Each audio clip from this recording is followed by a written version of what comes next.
और मनुष्य जीवन में भी भगवान की कथा मिल जाए तो भी अत्यंत दुर्लभ। दुर्लभो मानुषो देहो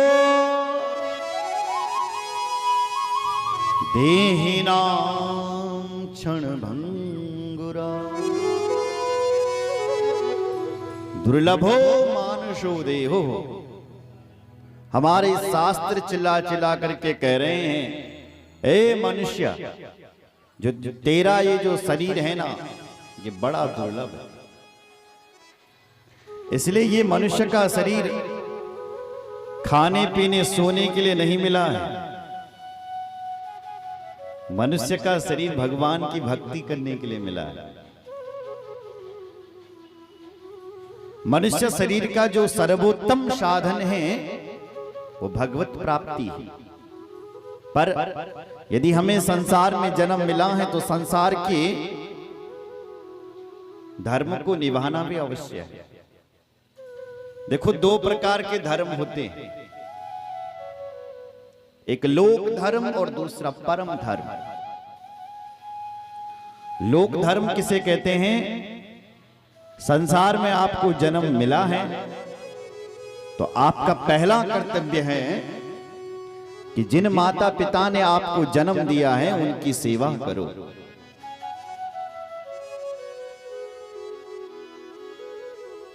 जिन बच्चों को आपने जन्म दिया है उनका भी लालन पालन करो। संसार के सखे संबंधी सबको निभा करके सबके साथ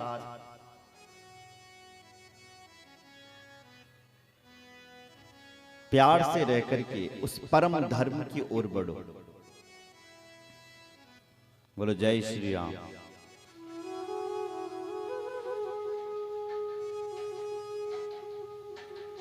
क्योंकि हम सबका परम लक्ष्य है उस भगवान की प्राप्ति। बोलो जय श्री राम। इसीलिए ही हमें मनुष्य का शरीर मिला हुआ है, क्योंकि हमें भगवत प्राप्ति हो जाए, इसीलिए मिला हुआ है।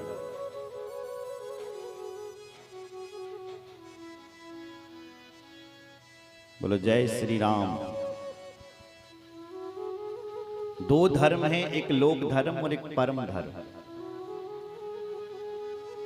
कैसे समझोगे? जैसे आप अपने घर से चले होंगे तो जब घर से चले हैं तब काय के लिए चले हैं? कथा सुनने के लिए। तो कथा सुनना हो गया हमारा परम धर्म। अगर रास्ते में यदि कोई हमारा मित्र मिल भी जाता है तो उससे भी राम राम करना हमारा एक धर्म बन जाता है। राम राम कर दो, भाई साहब ठीक ठाक हो और सब घर परिवार में ठीक ठाक चल रहा है, और राम राम करी और चल पड़े। राम राम करने में कितना समय लगता है, और तुरंत फिर कथा के लिए आ गए। कहीं ये ना हो जाए कि आए थे कथा के लिए लेकिन रास्ते में कोई ऐसा मित्र मिल गया कि उसी के साथ बातों में लग गए और यहां कथा शाम हो गई, कथा ही पूरी हो गई, तो हम अपने लक्ष्य से भ्रष्ट हो गए। उसी प्रकार हमें जो ये मनुष्य का शरीर मिला हुआ है, ध्यान से सुनो, ये उस परम तत्व की प्राप्ति के लिए मिला हुआ है, उस परम पिता परमात्मा की प्राप्ति के लिए। अब जो ये संसार में हमने जन्म लिया है, अब संसार में रहना है, कपड़ा भी पहनना है, खाना भी है, संसार के बीच रहना भी है, तो इस संसार के व्यवहार को निभाना भी हमारा एक धर्म है। तो संसार को निभाना मतलब लोक धर्म, और भगवत प्राप्ति कथा सुनना है हमारा परम धर्म। उसी परम धर्म की यहां परिभाषा बताई जा रही है। उस परम धर्म की ओर कैसे चले, उस तत्व की प्राप्ति हम कैसे करें। बोलो जय श्री राम, जोर से बोलो।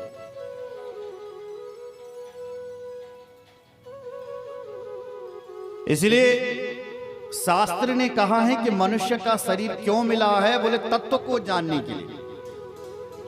किसी ने पूछा, बोले महाराज तत्व किसे कहते हैं? तो हमारे शास्त्रों में तत्व की परिभाषा बताइए। बदन्ति तत्त्वविताः तत्त्वं यदि ज्ञानमद्वयम् ब्रह्मेति परमात्मेति भगवान इति सव्यते। एक सव्यप्रा बहुधा वदन्ति। तत्व एक है और वही तत्व विविध नामों से जाना जाता है। मतलब तत्व मतलब ईश्वर, ईश्वर भगवान एक है और उसी भगवान के अनेक नाम। बोलो जय श्री राम। कोई लोग उसको ब्रह्म कहते हैं, निर्गुण निराकार ब्रह्म। जो ज्ञानी होते हैं, जो योगी होते हैं, वो उस निर्गुण निराकार को परमात्मा कहते हैं। लेकिन जो भक्त होते हैं वो उसी तत्व को भगवान कहते हैं। लेकिन तीनों एक ही, वही भगवान निर्गुण निराकार है और वही जो परमात्मा शिव है वही सगुण साकार है। बोलो जय श्री राम, जोर से बोलो। एक बात बताओ, ये जो लाइट है ना, लाइट बिजली, क्या ये बिजली 100 साल पहले थी, 200 साल पहले थी?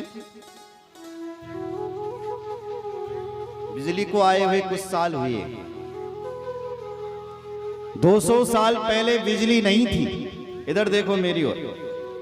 अच्छा, यदि बिजली नहीं होती तो आई कैसे? इसका मतलब यह है कि बिजली 200 साल पहले भी थी, लेकिन हम लोगों के अनुभव में नहीं थी।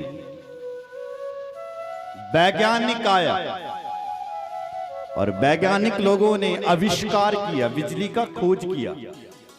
खोज करके उन्होंने यही बिजली तार के रूप में लाई। हाथ लगाओगे तो करंट लगेगा। उसी बिजली, उसी तार को जब बल्ब से जोड़ा, प्रकाश देने लग गई। ओहो, ये बिजली तो प्रकाश भी देती है रे। तो कहां तो वो लाइट नहीं थी, बिल्कुल नहीं थी। जब आई तो तार के रूप में आई और जब आई तो प्रकाश के रूप में भी आ गई। उसी प्रकार वो जो निर्गुण निराकार ब्रह्म था, उसका पहले कोई आकार ही नहीं था। लोग निर्गुण निराकार ब्रह्म का ध्यान करते थे। योगी लोग आए, योगियों ने उसका अनुभव किया। लेकिन जब भक्त आए तो उन भक्तों के लिए वो भगवान राम और कृष्ण के रूप में भी आंखों का दर्शन बन गया। सुनाया, सामने प्रकट हो गया। जैसे ये लाइट आकार के रूप में आ गई, ऐसी वो भगवान अनेक रूपों में आ गया। अब उस भगवान को पाना ही इस जीवन का परम लक्ष्य है, परम उद्देश्य है। बोलो जय श्री राम। अब भगवान अनेक हैं और आपने किसी एक की पूजा करनी है। हमारे यहाँ कई देवी देवता हैं, राम हैं, हनुमान हैं, शिवजी हैं, देवी मैया हैं। आपने केवल एक को मानना है, जिसमें आपकी श्रद्धा हो जाए। बोलो जय श्री राम। किसी को भी मानो, पर एक आपका इष्ट होना चाहिए। देखो, रोटी आप सब खाते हो, रोटी खाया ना तुम? रोटी काय की बनती है? आटे की। अब आटे की देखो कितनी प्रकार की रोटियां बनती है। हाँ? बहुत प्रकार की। उसी आटे की रोटी बनती है, उसी आटे की पूड़ी बनती है, उसी आटे के परांठे बनते हैं, उसी आटे के रोट बनते हैं, उसी आटे के न जाने कितने हरी पीली नीली चीजें तैयार हो सकती। नाम अलग अलग हो गया। ये रोटी है, ये परांठा है, ये पूड़ी है, ये नाम अलग, पर तत्वतः क्या है सब में? आटा है। तत्व क्या है? आटा है। उसी प्रकार जितने भी भगवान हैं उनके नाम तो अलग अलग हैं, पर ईश्वर एक ही है, परमात्मा एक ही है, शक्ति एक है। उसी शक्ति को पाना ही हम सबका परम लक्ष्य है। सीधी सी बात। अब भाई किसी को रोटी अच्छी लगती है, किसी को पूड़ी अच्छी लगती है, किसी को परांठा अच्छा लगता है। अब तुमको भी जिसको देवी मैया अच्छी लगती है, किसी को राम जी अच्छे लगते हैं, किसी को कृष्ण अच्छे लगते हैं। अब एक को मान लो, उसको मानना ही इस जीवन का परम लक्ष्य है। बोले शंकर भगवान की जय, रामचंद्र भगवान जय, हर हर महादेव। इसीलिए हमें ये मनुष्य का शरीर मिला हुआ। आइए हम सब कल की कथा में प्रवेश करते हैं कि कल माँ जो सती थी वो भगवान राम के पास कैसे परीक्षा लेने के लिए जाती हैं। हम यही कथा वहीं से ही प्रारंभ करते हैं।